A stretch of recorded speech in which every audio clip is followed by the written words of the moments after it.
the Reale de France. This should probably pronounce something like Reale de France, but not being a speaker of French, I'll just call it the Reale de France.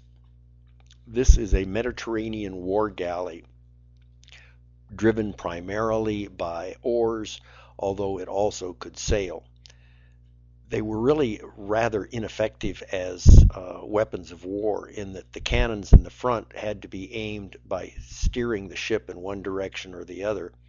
They were very difficult to load, and if you can imagine the carnage that would be raised on this ship should it be hit by a round shot from the ship it was attacking. Over 400 men manned the oars that propelled the ship. Most of them were slaves or convicts. A few people would be prisoners of war, but normally one person on each oar, the head oarsman, was a free man who was paid to be there. Personally, you couldn't pay me enough to be on this particular type of ship. The freeboard, or the height of the side of the ship above the water, was very, very low. Consequently, it did not take much of a sea or high waves to swamp this particular type of ship. They only stayed in close to shore and were mainly used for harbor protection.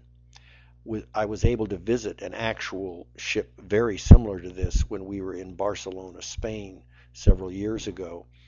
Very ornately decorated, very nice to show, but not much good in a fight. This is one of the few models that I have done with sails, and the reason I put sails on this one is that the rigging is not particularly complicated, and number two, with all of the oars and the other sides of the ship, the sails really, I don't think, detract from the overall model.